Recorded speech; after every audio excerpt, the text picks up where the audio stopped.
राम राम सभी को। आपके अपने परिवार महिला स्टडी पॉइंट में आपका स्वागत है। आज हम एक नए अध्याय की शुरुआत कर रहे हैं और वो है राजस्थान इतिहास। इसके अंदर हम 3 तरह से पढ़ेंगे। देखो, हिस्ट्री को 3 तरीके से बांटा गया है: प्राचीन इतिहास, मध्यकालीन इतिहास और आधुनिक इतिहास। जब हम पढ़ना स्टार्ट करेंगे तो वो स्टार्ट करेंगे मध्यकालीन इतिहास से। और मध्यकालीन जो इतिहास है उसके अंदर सारे राजवंश आएंगे। चौहान हैं, घुइल हैं, सिसोदिया हैं, राठौड़ हैं, भाटी हैं, कछुआ हैं, देवड़ा हैं, सोनगरा हैं। जितने भी राजवंश हैं उनके बारे में मध्यकालीन इतिहास में हम चर्चा करेंगे। आधुनिक इतिहास में एकीकरण, 1857 की क्रांति, प्रजामंडल, उसके अलावा क्रांतिकारी, उनके अलावा जो भी 1857 की क्रांति हो गई और किसान आंदोलन, जनजातीय आंदोलन, इन सभी पे हम एक एक करके चर्चा करेंगे। आज हम जहां से स्टार्ट करने वाले हैं वो है मध्यकालीन इतिहास। और मध्यकालीन इतिहास में हम जिस राजवंश से स्टार्ट करेंगे वो है चौहान राजवंश। देखो, एक बात बताता हूं, हमारे पास बड़ा कंटेंट तो नहीं है, डिजिटल बोर्ड नहीं है, उनकी हम चर्चा बाद में करेंगे। लेकिन एक चीज बता देता हूं कि ये मेरे हस्तलिखित नोट्स हैं, हाथों मैंने अपने हाथ से तैयार किए हैं, देख सकते हो। और उन्हीं की पीडीएफ बना के मैं आप लोगों तक पहुंचाने का प्रयास कर रहा हूं। आज हम स्टार्ट करेंगे चौहान राजवंश। और चौहान राजवंश के अंदर हम चौहानों की उत्पत्ति के बारे में चर्चा करेंगे कि चौहानों की उत्पत्ति किस प्रकार हुई। और उसके बाद हम सीक्वेंस वाइज पढ़ेंगे: सांबर के चौहान, अजमेर के चौहान, नाडोल के चौहान, नाडोल के चौहान, रणथंभौर के चौहान, जितने भी चौहान राजवंश एक एक करके हम सारे राजवंशों की चर्चा करेंगे। तो आज हम बात करने वाले हैं चौहान राजवंश की उत्पत्ति। चौहान राजवंश की उत्पत्ति की अगर हम बात करते हैं तो पहला जो इनके अंदर अलग अलग सिद्धांत दिए गए हैं, मुख्य रूप से इनके बारे में 5 सिद्धांत दिए गए हैं। अग्निकुंड का सिद्धांत दिया गया, ब्राह्मणों से उत्पत्ति का सिद्धांत दिया गया, सूर्यवंशी दिया गया, विदेशियों से उत्पत्ति का दिया गया है, चंद्रवंशी दिया गया। ये इनके बारे में बताया गया। तो इनमें चौहान राजवंश का जो पहला आता, जो मुख्य रूप से पूछा भी जाता है, परीक्षा में बार बार पूछा गया है कि पहला जो उत्पत्ति के बारे में हम चर्चा कर रहे हैं वह अग्निकुंड का सिद्धांत है। अग्निकुंड के सिद्धांत की जब हम चर्चा करते हैं तो अग्निकुंड का सिद्धांत किसके द्वारा दिया गया था? चंद्रबरदाई ने बताया था अग्निकुंड के सिद्धांत के बारे में। और चंद्रबरदाई की जो पुस्तक थी उसका नाम था पृथ्वीराज रासो। इस पृथ्वीराज रासो के अंदर यह बताया गया कि गुरु वशिष्ठ था, गुरु वशिष्ठ ऋषि, उसने आबू पर्वत पर एक यज्ञ किया और उस यज्ञ से 4 जातियां निकली। कौन कौन सी निकली? परमार, प्रतिहार, चालुक्य, सोलंकी और चौहान। और इसके मत का जो समर्थन किया था वो 2 व्यक्तियों ने किया था। किस किसने किया था? मनोहर नैणसी और सूर्यमल मिश्र। तो अग्निकुंड का जो सिद्धांत है वो किसने बताया? चंद्रबरदाई। देखो, ये चंद्रबरदाई मत लिखना, इसे चंद्रबरदाई लिखना, सही नाम ये है। और हम अपने अकॉर्डिंग इसे चंद्रबरदाई लिखने लग गए, तो चंद्रबरदाई लिखना। इसकी पुस्तक कौन सी है? पृथ्वीराज रासो। गुरु वशिष्ठ ऋषि आबू पर्वत पर एक यज्ञ किया, उस यज्ञ से 4 जातियां उत्पन्न हुई। और 4 जातियों में से कौन कौन सी थी? 1 नंबर परमार, दूसरी प्रतिहार, तीसरी चालुक्य या सोलंकी और चौथी चौहान। इस मत का समर्थन किसने किया? इस मत का समर्थन 2 व्यक्तियों ने किया, मनोहर नैणसी और सूर्यमल मिश्र। सेकंड बात आती है कि चौहानों की दूसरा मत ब्राह्मणों से उत्पत्ति। देखो, जितने भी ब्राह्मण इतिहासकार हैं वो सारे क्या बताते हैं कि इनकी उत्पत्ति हुई है वो ब्राह्मणों से हुई है। तो देखो, इनके अंदर अलग अलग बताया। तो पहले हम जिसकी बात करेंगे वो करेंगे बिजोलिया अभिलेख की। बिजोलिया जो अभिलेख है वो 1170 में लिखा गया था सोमेश्वर के द्वारा। इस अभिलेख के अंदर क्या बताया गया कि जो चौहान है वो वत्स्य गोत्र ब्राह्मण बताए गए। बिल्कुल अभिलेख के अंदर भी बताया गया, ठीक है। उसके बाद आता है डी आर भंडारकर, वो भी इनकी उत्पत्ति ब्राह्मणों से बताता है। इनके अलावा आता है डॉक्टर दशरथ शर्मा, वो भी इनकी उत्पत्ति किससे बताते हैं?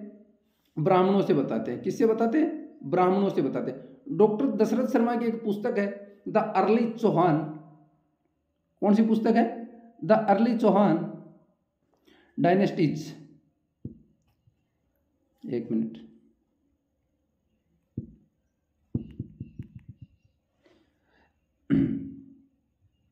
कौन सी पुस्तक है?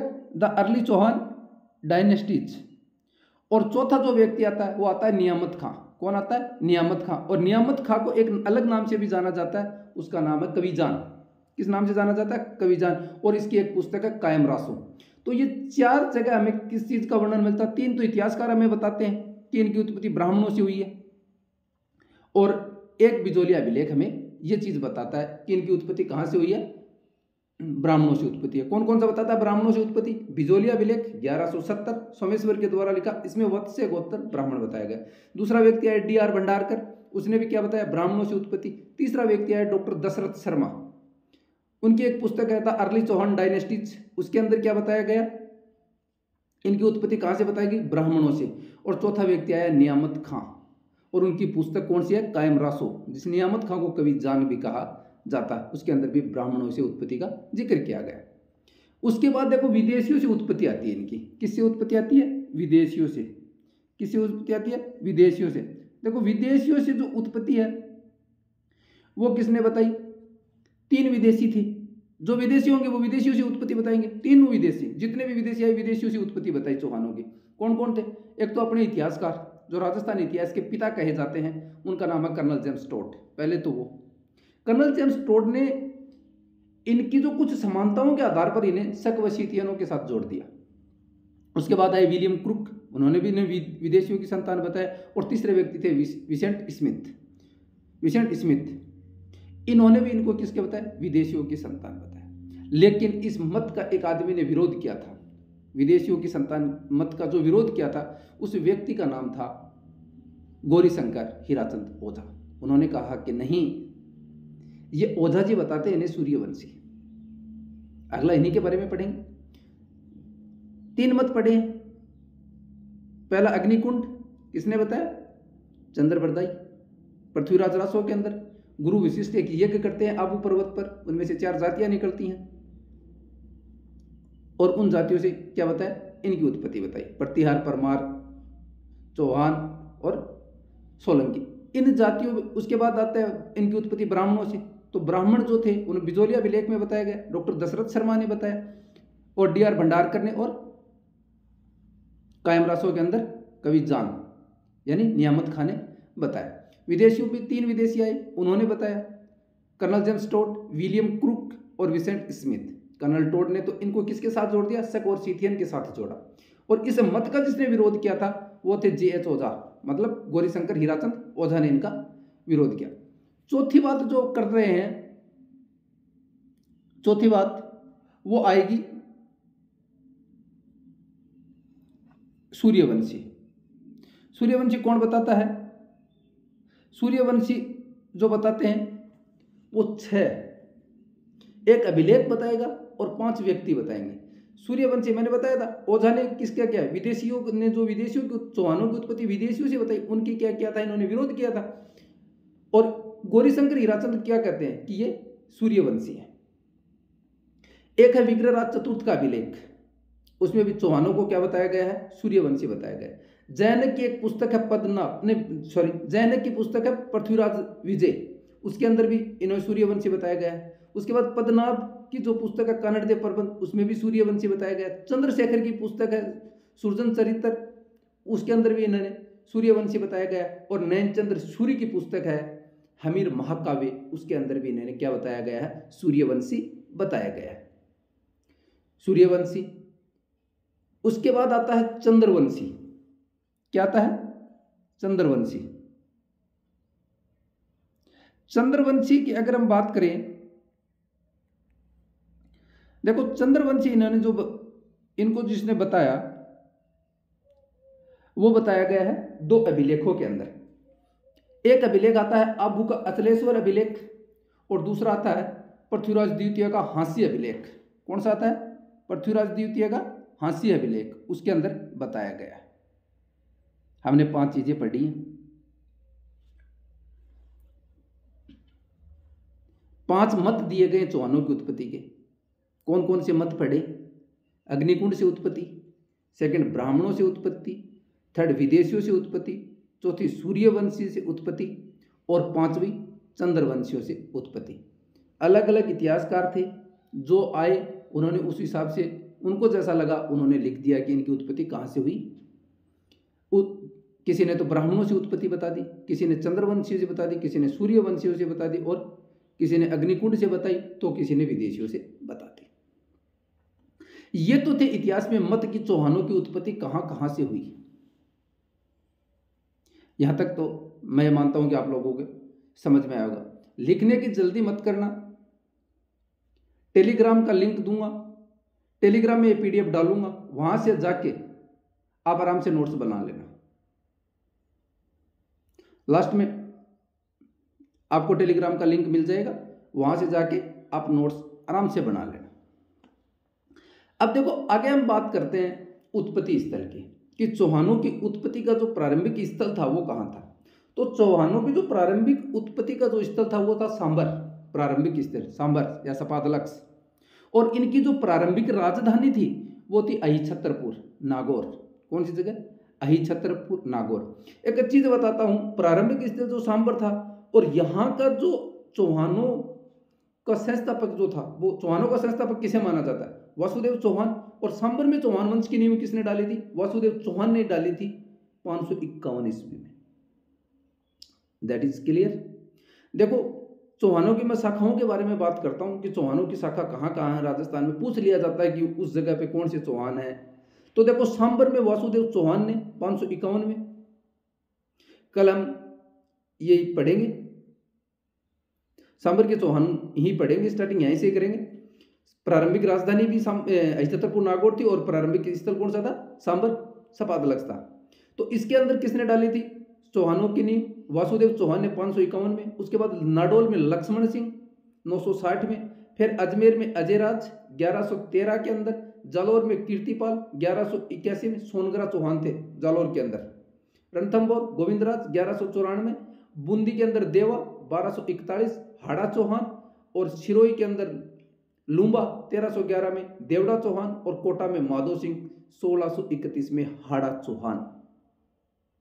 ये थे चौहान। इस प्रकार चौहानों की क्या हुई? उत्पत्ति हुई। और ये 8 जगह अलग अलग चौहानों की शाखाएं थी। कौन सी जगह कौन से चौहान थे मैंने बता दी। सांबर के चौहान, नाडोल के चौहान, अजमेर के चौहान, जालौर के सोनगरा चौहान, रणथंभौर के चौहान, बूंदी के हाड़ा चौहान, सिरोही के देवड़ा चौहान, और कोटा के हाड़ा चौहान। ये जो थे उत्पत्ति 3 की, इनके उत्पत्ति स्थल थे कि सांबर में किसने किया, नाडोल में किसने किया, अजमेर में किसने किया, जालौर में किसने किया। सीधा प्रश्न पूछ लेता है, सीधा सीधा प्रश्न पूछता है अगला कि नाडोल में चौहानों के संस्थापक कौन थे? तो लक्ष्मण सिंह। कब? 960। जालौर में किसने किया? कीर्तिपाल ने। कब किया? 1181। रणथंभौर में किसने किया? गोविंदराज। कब किया? 1194। और ये रणथंभौर वाला तो बहुत बार पूछा जाता है। रणथंभौर और अजमेर और सांबर, इनके बारे में तो बहुत बार पूछा गया है। यह अपना इतिहास का फर्स्ट वीडियो है। जो हमारी पीडीएफ है, जो मैं आपको पढ़ा रहा हूं, ये सेम की सेम पीडीएफ आपको टेलीग्राम में मिल जाएगी। देखो आगे बता देता हूं, ये महिला स्टडी पॉइंट के नाम से हमारा टेलीग्राम चैनल है, इसको ज्वाइन कर लेना। ये पीडीएफ आपको वही मिलेगी। आराम से वीडियो को देखना, वीडियो को सुनना, एक बार लिखना, और उसके बाद दोबारा सुन के से लिखना, और दोबारा एक बार और सुन लेना, याद हो जाएगा। 3 बार रिवीजन करवाऊंगा इतिहास का आने वाली एग्जामों से पहले। दिसंबर में जो भी एग्जाम है, सबसे बड़ी एग्जाम होने वाली है पशु परिचर की, उससे पहले 3 बार रिवीजन करवा दूंगा इन नोट्सों का। आप लिखते जाना साथ साथ। छोटे नोट्स हैं, कोई बड़े नोट्स नहीं है, ज़्यादा कुछ लिखवा नहीं रहा हूँ, आलतू फालतू की बातें नहीं लिखवा रहा हूँ। जो चीज़ जितनी पूछी जानी है वहीं पे नोट्स लिखवा देता हूँ। इन नोट्सों के बाहर पशु परिचर में तो कुछ जाएगा नहीं। और पशु परिचर क्या, राजस्थान में लगने वाली जितने भी एग्जाम है उनमें सभी के अंदर आपको काम आने वाली। पशु परिचर तो एक 10th क्लास एग्जाम है, बेसिक चीजें पूछी जाएंगी, आपको फुल कंटेंट मिलेगा। वीडियो अच्छा लगे आप लोगों को तो सब्सक्राइब करना। अपना परिवार 1K से ऊपर हो रखा है, सब्सक्राइब करना और लाइक करना, और आपकी मर्जी हो तो शेयर कर देना कि कोई 2 भाई और भी पढ़ सके। लाइक शेयर और सब्सक्राइब में कुछ नहीं जाता आप लोगों का। अपना टेलीग्राम चैनल है महिला स्टडी पॉइंट के नाम से, इसे ज्वाइन कर लेना। ये आपको जैसे ही क्लास खत्म होगी उसके तुरंत बाद 10 या 15 मिनट बाद टेलीग्राम पे डाल दिया जाएगा। टेलीग्राम में आपको और कुछ नहीं मिलेगा। टेलीग्राम में सिर्फ यही चीज़ें मिलेंगी, नोट्सों की PDF और मेरे हस्तलिखित नोट्स होंगे सारे। मैं किसी के लिखवाए हुए नहीं, मैं खुद तैयार कर रहा हूँ। ये देखो, जो मैंने आप लोगों को पढ़ाए हैं वही नोट्स हैं, खुद लिख रहा हूँ। अच्छे से रीड करके अच्छे से नोट्स बना रहा हूँ, अच्छा कंटेंट तैयार कर रहा हूँ। और जो चीज़ बोल के बता रहा हूँ PDF खोल लेना, साथ में सुनते रहना। अगर कोई चीज़ ना समझ में आए बोल के बिल्कुल क्लियर बता रहा हूँ। Thank you. जय हिंद।